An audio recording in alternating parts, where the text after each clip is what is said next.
Well, thank you everybody for joining us, and we have the awesome opportunity to listen to and talk to and get some advice from somebody in our community who's doing a lot of wonderful work. Sean McCauley owns Antex Pest Control, but he's also investing a lot in the community. Sean's business model, or at least one of his business models, is to take underutilized properties that need to be cleaned up and fixed up.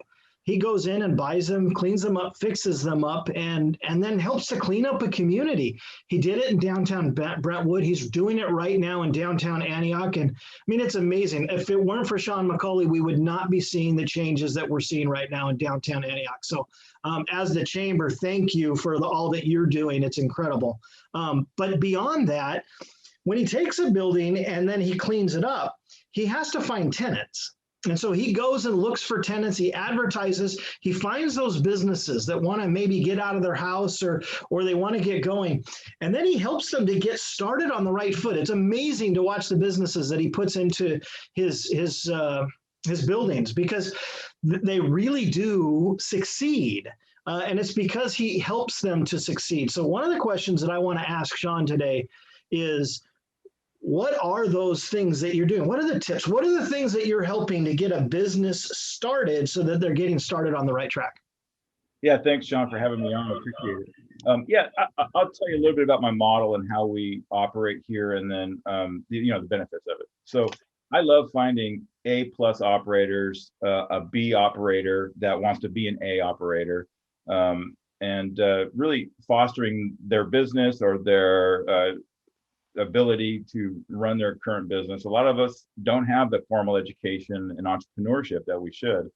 And I just love helping those operators that have the effort, the desire, have the work ethic to want to run their own business and succeed, and just kind of take it up to the next level, right? So I always look for operators that have those three main ingredients. You don't have to have a college education or some vast history and being in business. You just have to have effort, right, and good work ethic. So I look for those two things. If I do find those, you said three ingredients. What are those three ingredients that I look for? Yeah. So we rank all of our entrepreneurs, right? And we don't tell them what their ranking is, but we basically rank them A, B, C, D, or F, right?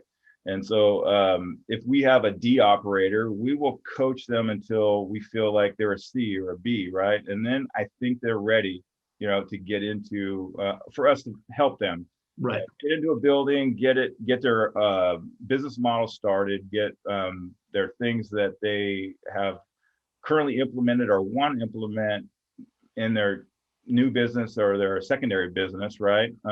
Going. So, I always look for effort, right? A lot of us today just don't have that effort anymore. And for me, I'm a big effort guy, right? I'm 10, 12, 14 hours a day going at it. And, anything I can optimize my time, et cetera. If I see that trait in an operator, then I'm all in, right? I mean, that effort thing takes the place of education, takes the place of money, financial backing, all that stuff. If you have effort, you can make it.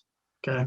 Work ethic, right? I mean, for us, work ethic is huge. I mean, if you can somehow find an operator out there that understands that, hey, it's not an 8-hour a day job or 6-hour a day job, or I want to open my own business because I don't want to work hard. I mean, that's the worst thing that you can say to me. Right. And, that's just not true. As we all know, as you grow a business, you work harder. Right. And basically a lot of my entrepreneurs, they're all working for freedom, right? I mean, they want to be free from somebody telling them what to do, and that whole thing. So I mean, as far as just making sure that the work ethic is there, I think it's probably a close number two. Yeah. And I really like the fact that like the operators that we have downtown Antioch right now, we handpick those guys, and obviously they're not all A players, but we try and coach them into A players. Mm-hmm. And coaching is my third one, right? They've got to be coachable. And so if we have a C player that just needs some rounding on the edges of different things, and they're super coachable, then that's really the third thing we look for, right? A lot of times we've taken companies from, 100,000 or less into the $1 million range in revenues. And when they've gotten up to this $1 million range, hey, are you still going to be coachable at $1 million, right? Because everybody thinks they've made it when they hit the $1 million mark, and it's just not true, right? I mean, you want to go to 2 million if you're a real true entrepreneur. And so, being coachable at that level is important to us too. So, we don't just want businesses to survive. We want them to thrive, like you were saying. Right. It's so funny that you sent that to me, because I was like, wow, that's kind of our thing, right? We don't want to just make it. We want to, really thrive and provide for families and generations, et cetera, right? I mean, so yeah, I mean, those are the three things we look for, and building a successful downtown district in any city really starts with getting operators in the door, right?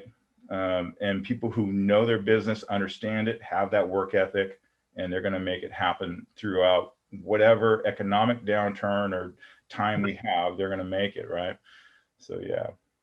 That's awesome. No, I mean, I love what you say. Most people, they think small businesses like have all this freedom to do whatever they want. And that's not, the successful ones don't. They're working their butts off. And the freedom comes maybe later on, maybe once you get to the point where instead of, and I talk about it from the standpoint of owning a job versus owning a business. A lot of small entrepreneurs, when we get started, we're truly owning a job. And that job is working, just working hard and doing that. Eventually, you might get to your business to the point where you hire enough people that now you're managing people instead of owning a job. And your job becomes managing those people to do the job. And maybe that creates a little bit more freedom. But as it grows, your time is just spent differently, not that you're not spending time. So, yeah, good point. Yeah. I love the effort, work ethic, and coachable. Those are things that all businesses need. And that coachable one, it's not just, as I hear you speak, it's like you're not just getting a landlord. And I'm not advertising for Sean right now. I'm not. But the way you speak, you're not just getting a landlord. You're getting a business partner when they come in with you. And you're truly trying to help them. And if they're coachable, be learning and how to grow to that next level. What are the biggest mistakes that you see with businesses today? Well, the pandemic was a weird year, right? 2020 was, just analyzing, my team has been analyzing this past year, 2020, and a lot of businesses did very well, believe it or not. Service-related businesses, as we know, a lot of businesses either did very, very poor and used PPP to support themselves on life support, or a lot of service-related businesses and other companies did extremely well. And so there was, it was extreme difference between industry to industry and how things did. As we all know, white table restaurants, gymnasiums, nail, hair, all these people took a pounding, right? Right. But on the other hand, a lot of service-related construction and these different other businesses, they thrived, and they were doing very well in 2020. So we saw a really big diversification of the wealth building in 2020. And so I would say this. So the folks that, if we want to delineate those two, the folks that really had a good year, a decent year in 2020, I had a lot of them say, hey, this is funny, and just to be candid about it, hey, Sean, I got a bunch of money. What do I do with it? I want to buy stuff, right? And I want to do this. And a lot of entrepreneurs that are really successful in their year, and they've done well in a year, EBITDA is up, double or a third more than normal for them. They want to know what to do with their money besides, they want to reinvest it into their business. And I could say the first thing I tell people is they want to, I'm a big passive income guy, right? I mean, I build my businesses on one platform, and I use that to build assets, to build passive income. I mean, that's the main focus of everybody should be hyper focused on, is that. And I always tell them, you need to own your real estate.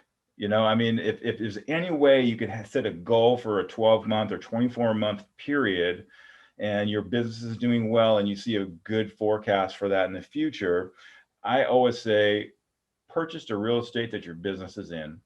I did that back when I was in my 20s, and it's been wonderful for me. And I just give that same advice, I mean, try to make a good deal or get a spot where your business is paying you rent. Now you're a landlord to your business.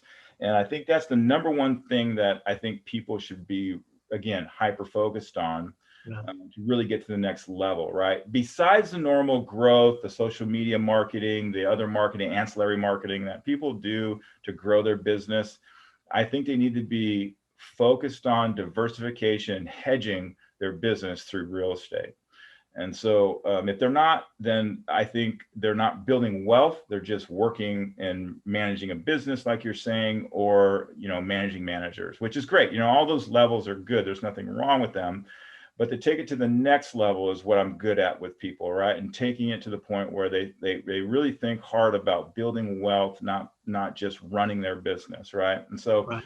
And the only way to really do that, and the best and easiest way to do that, is to own the building that they're working in or the business is in, or not the particular building they're in, but go get a building that's, they can house themselves in. So.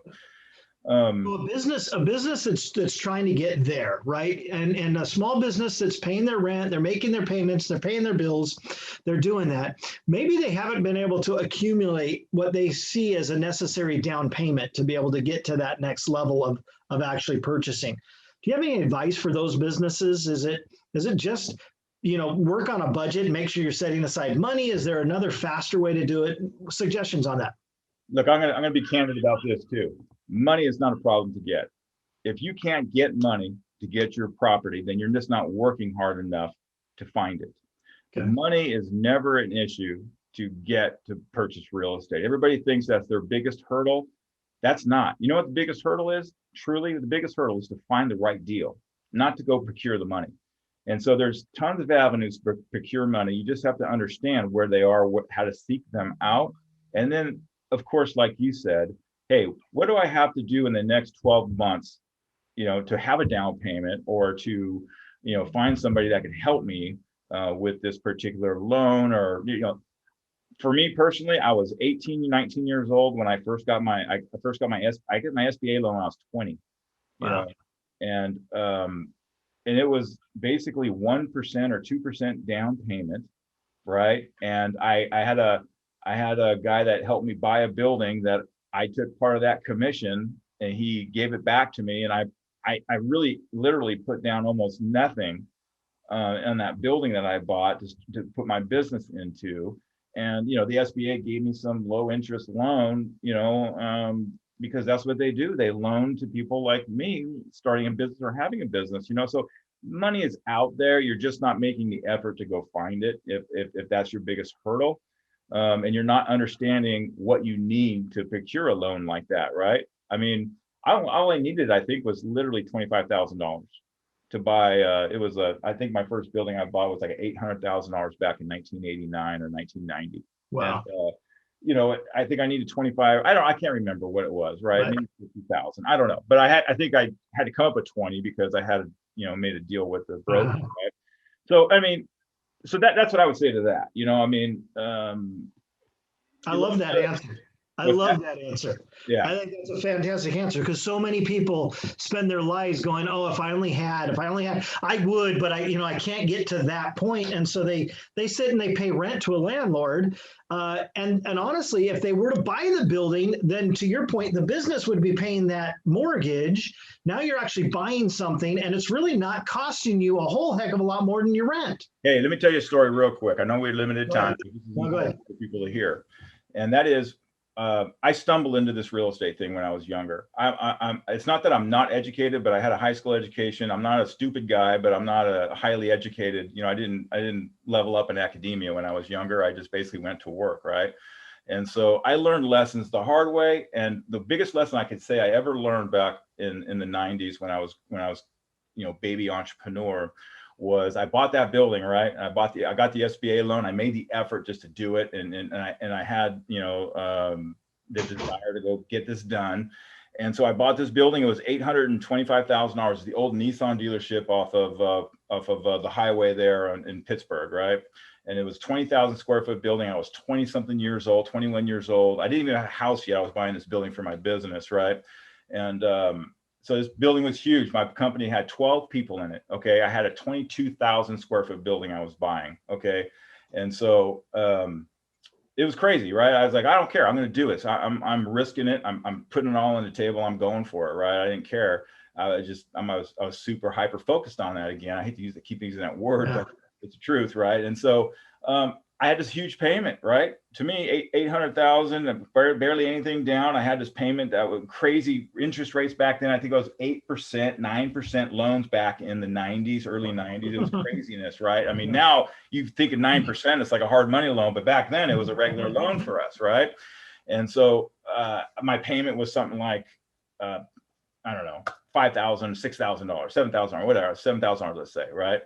Well, it was $6,800. That's what the payment was, okay, to the bank, the SBA, and backed it. And so the first day I moved in there, I was doing my thing. I was rehabbing it, just like I'm still doing today. I was rehabbing my own building to put my pest control company in there, and then guy comes up to me named Peter Imsand, right?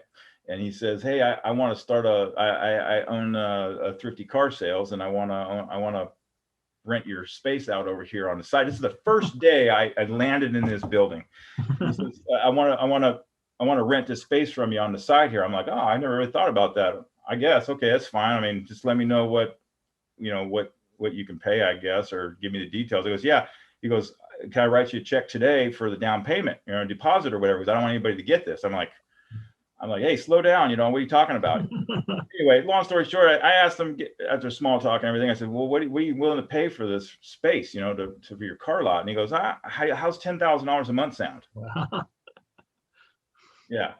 All of a sudden in my head, it was like, bang, I'm going into real estate, right? Yeah. And so I basically went from having to pay rent, right, for a small business to making money. Yeah. On that building. Immediately the first day I dropped. Now I stressed out for 2-3 months during closing this thing, how to make this payment. Right.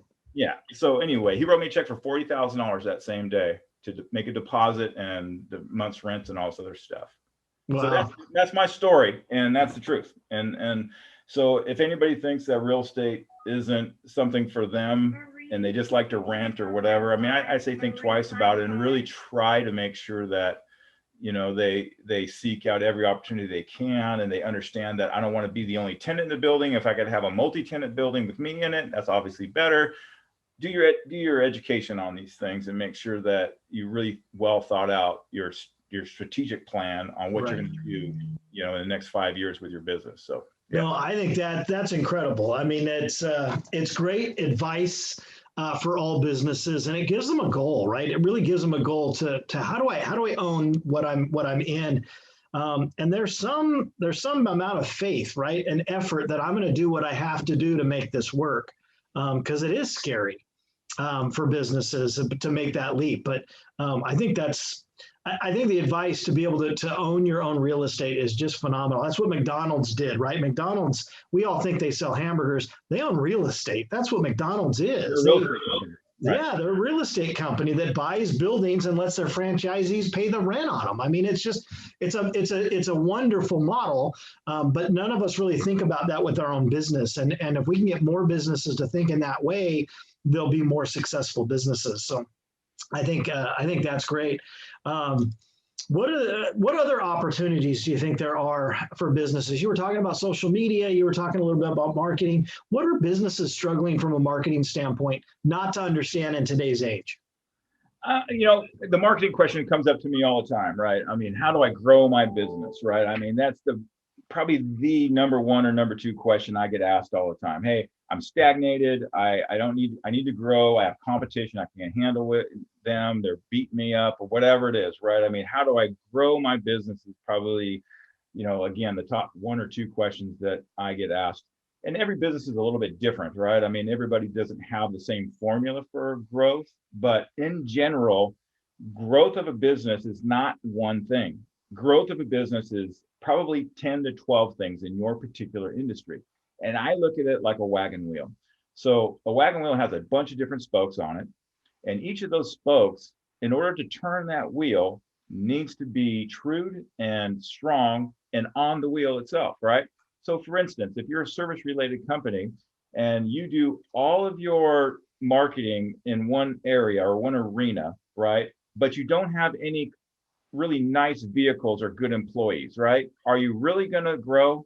You might be doing a great job up here on this spoke of the wheel, but your other spokes on the bottom, your wheel's not turning hard because you basically can't service those people correctly, or you don't have good admin staff, right? Or you don't have a good strategic plan long term to really take that money that you make and reinvest into the areas that are making you, giving you the most bang for your buck in marketing, right?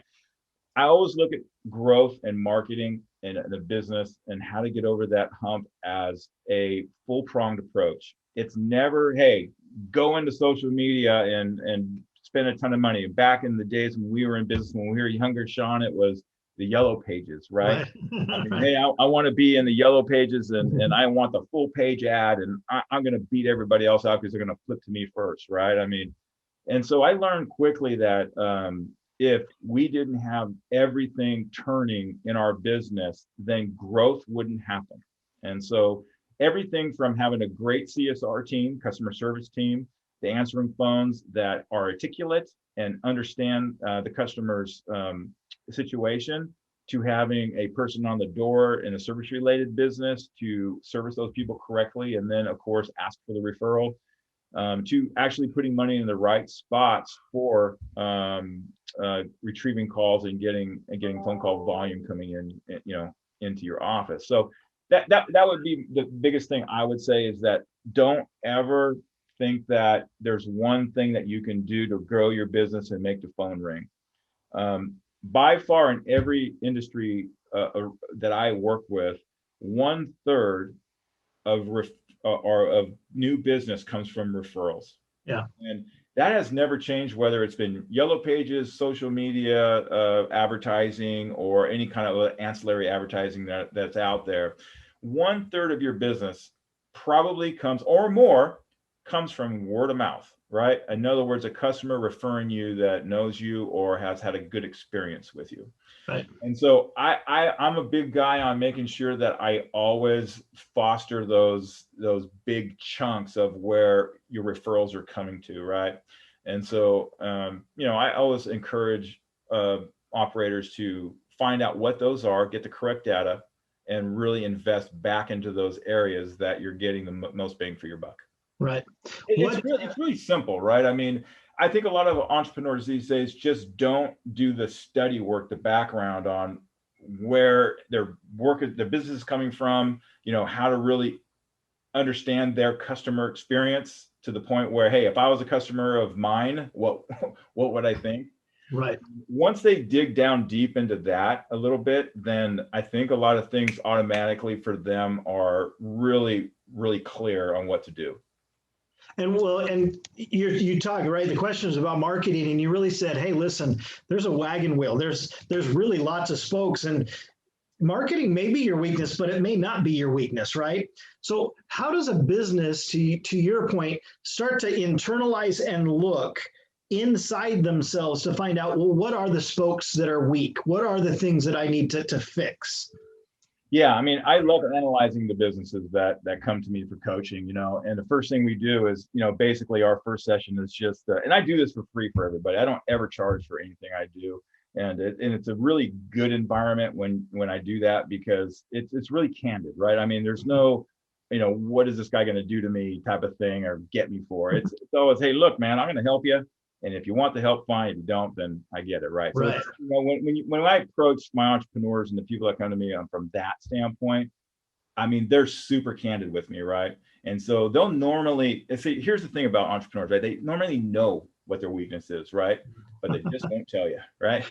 And so, I call it getting naked and getting in front of the mirror. Yeah. And, you can't do that, then, I mean, we need to know exactly what we're dealing with, and then we need to fix it, right? And so, as far as just making sure that I love having third party advice, right? In other words, We call monitor a lot of our CSRs in our businesses, and we also QA a lot of things in our business, whether it's a new customer or a regular service or just any kind of experience that we can get input on from our customer base.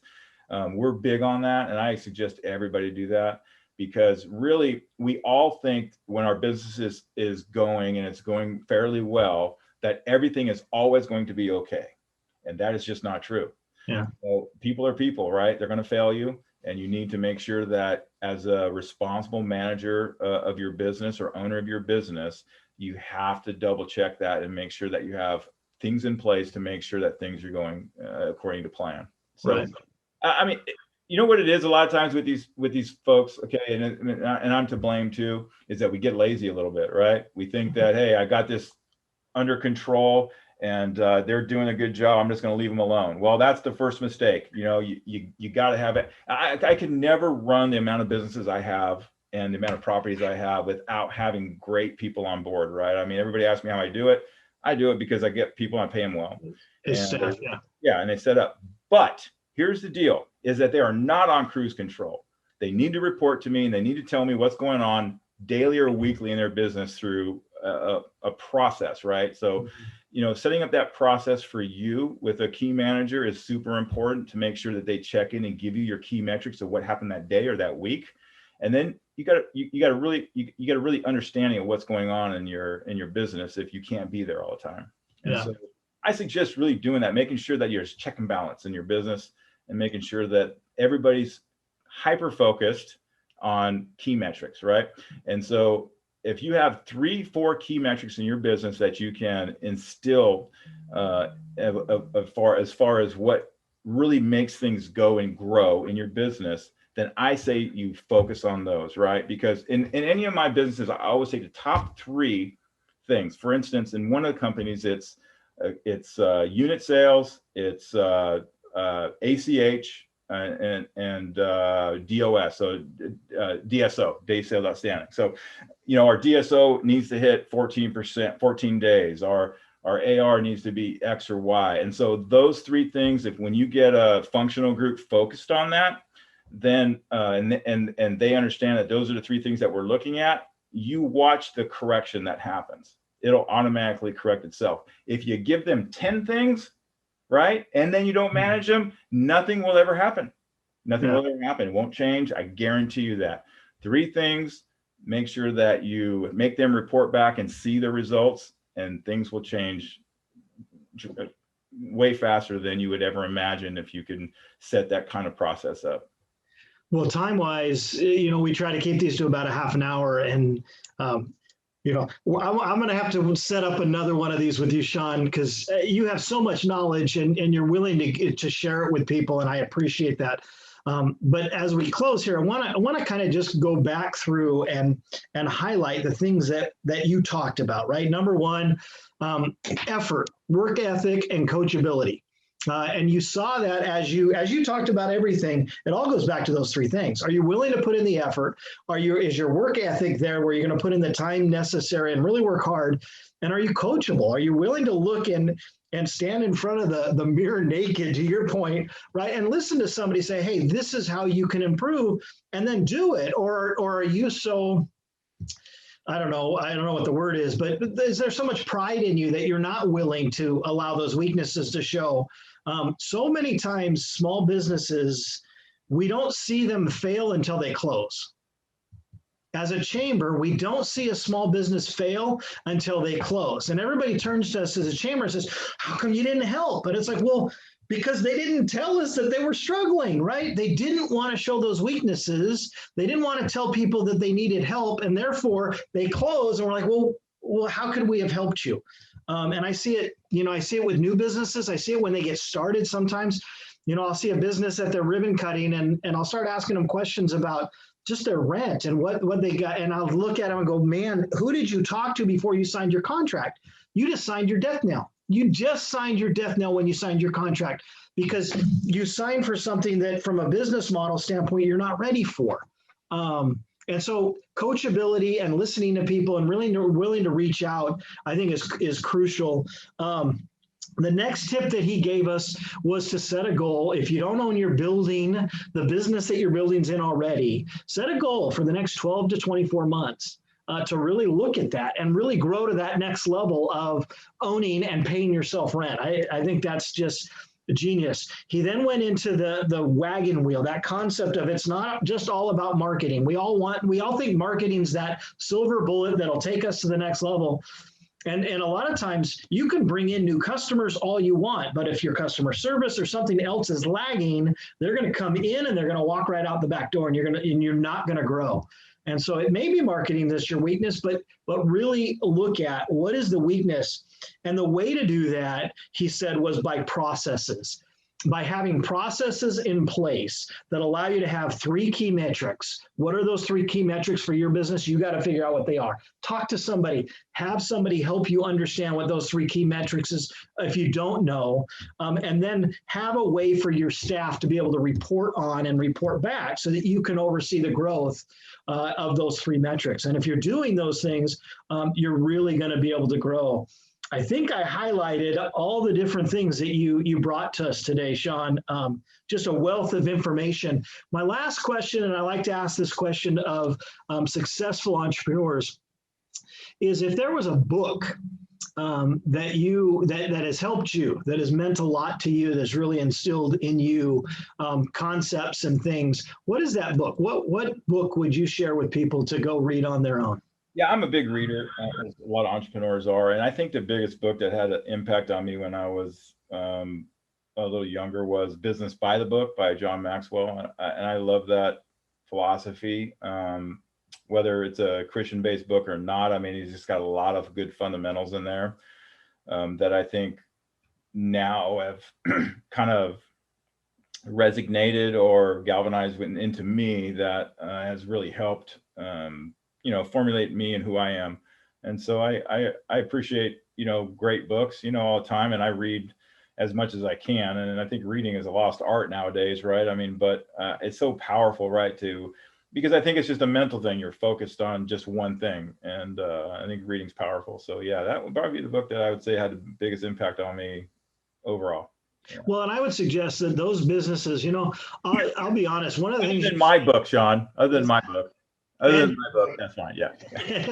Sean's also got a book that yes, he wrote or had somebody work with to get his story told, which is check that out as well. What's the name of that book, Sean? Well, the book is mostly to help entrepreneurs, right? It's called The DNA of the Young Entrepreneur, and basically it's just a book about really how to overcome obstacles, not just in your business, but overall in life, right? I mean, a lot of us think, hey, if we're successful in business and everything kind of aligns itself, but that's just so not true, right? So yeah. Yeah, no, and I was just going to say that one of the things that you said at the beginning, you talk about a lot of young entrepreneurs talk about, well, I only had a high school education, I didn't go on with college. I'll be honest, most of my successful friends that are successful in business are in that same boat. They didn't want to go to college. They didn't, they wanted to get out and they wanted to work their butts off and start their own businesses. And they did, and they're really successful. But they always start saying, I only have a high school education or whatever. You have so much more education than that. And don't sell yourself short or sell others short, because I really believe that most successful entrepreneurs do not have a college education. It's amazing how many people that are successful in business lack that college education. And it's not because they're not smart. It's just because they chose to go a different path. As far as reading goes, for those of us that don't feel like we have time to read or don't enjoy reading, Audible is a phenomenal thing where you can get in your car and listen to books instead of listening to music, really help yourself grow to the next level. So there's always time if you really want to. With that, Sean, thank you for your time today. This has been valuable information for our members. This will be, shared, and I'm definitely going to want to set up another time to you. Maybe we can talk about other information that we might go over, but this has just been phenomenal. Hopefully our businesses will take this, set some goals, and really help themselves go from survive to thrive. in this year, 2021, and beyond, because that's really what we want to do. The health of a community is really dependent upon the health of their businesses, and we've got to help our businesses to really thrive and excel. So with that, Sean, thank you for your time. I appreciate you, and we'll sign off. All right. Thank you. Love it. See you later.